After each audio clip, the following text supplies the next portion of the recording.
Good morning, Abundant Life Church. This is Pastor Chris, and we're going to be continuing our look, wrapping up our look actually, at Romans chapter 7, verses 1 through 6. We've been talking about the idea of grace versus law, and that a system of grace allows us to do what a system of law never could. Under the law, we had to try to impress God. Hey, look at the track record I'm keeping.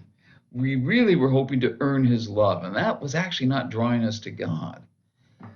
But a system of grace, we already know we're loved. We already know we have forgiveness.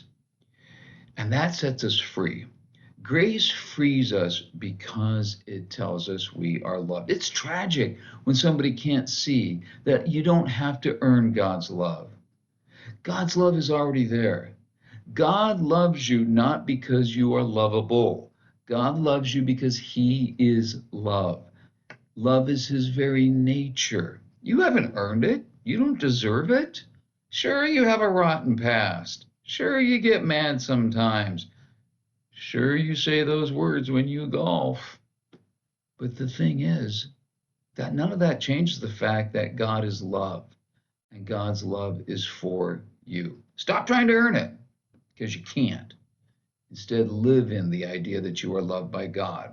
The real problem is that when people do try to get to God by showing them how good they are, you live in fear. Am I good enough? What about that one big sin? Does God hate me now? That fear doesn't get people close to God. It just keeps them spinning in a cycle of anxiety. I love the story of the man who was trying, this is in the 1800s, he's trying to cross the Mississippi River. It's the middle of winter, the river's frozen, but he's not sure if he can get across. He's not sure how thin the ice is. And so he's trying to crawl across the river, and he figures probably the best thing to do would be to evenly distribute my weight. So he gets down on his hands and knees and he's crawling on his belly across the river. And then all of a sudden he hears bells. Why am I hearing bells? But he's too afraid to even look behind him. And so he just kind of stops as these bells, whatever they are getting closer. And then a horse-drawn coal wagon goes by him on the river. How thick was the ice? It was plenty thick. He had no reason to worry. This is how we often are with God. I don't know how thin God's love is. God's love is beyond imagining. You don't have to crawl on your belly across the river. There's a big difference when somebody knows that they're loved, when somebody knows how loving God is. When they know that, they can do great things. Faith is no longer something that makes you feel anxious. It's no longer, oh, what about my sins? Have I gone to Sunday school enough? It's none of that. Faith becomes a joy when you understand that you are loved. A child who knows they're loved is freer than a child who is raised trying to earn that love. Life becomes a joy. You can rest easy because God loves you. That's what grace tells us. Grace tells us, stop trying so hard. It's there. Even if you mess up, it's there. And instead of trying to serve God so you can build your track record, serve God so you can be a part of something bigger than yourself.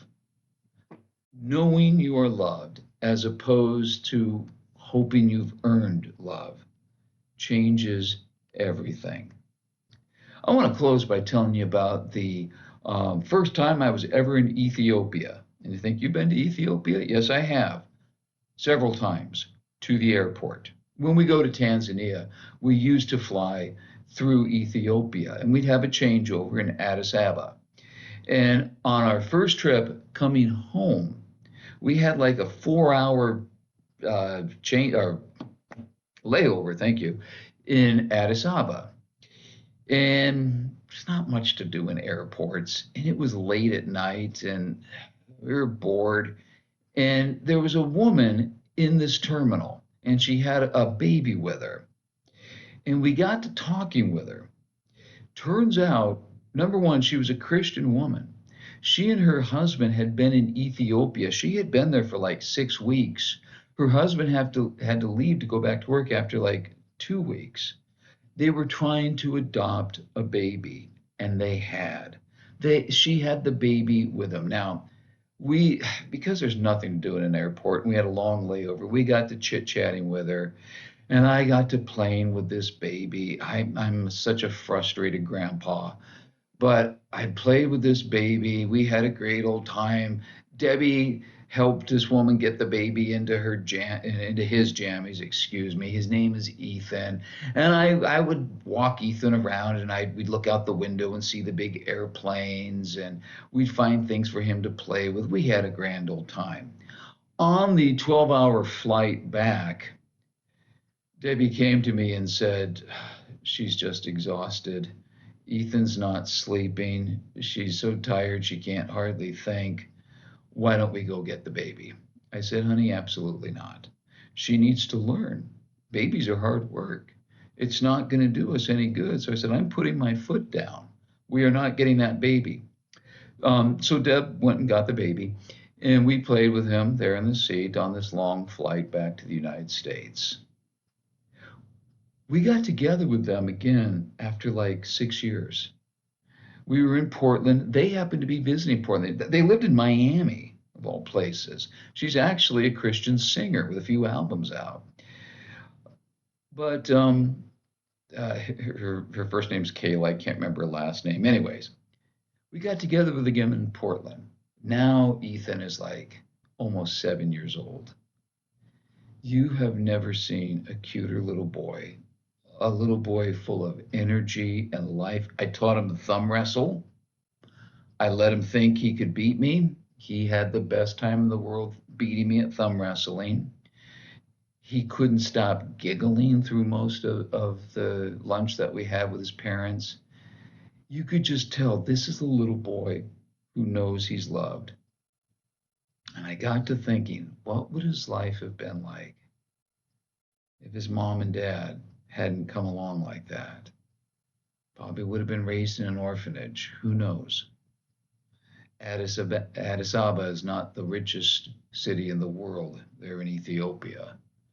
Being an orphan there is almost a guarantee of a hard life. This little boy, who now would be a teenager, is raised knowing he's loved. That makes all the difference. It makes a difference for us too in our faith, knowing we are loved. Have a great day. We'll see you next time.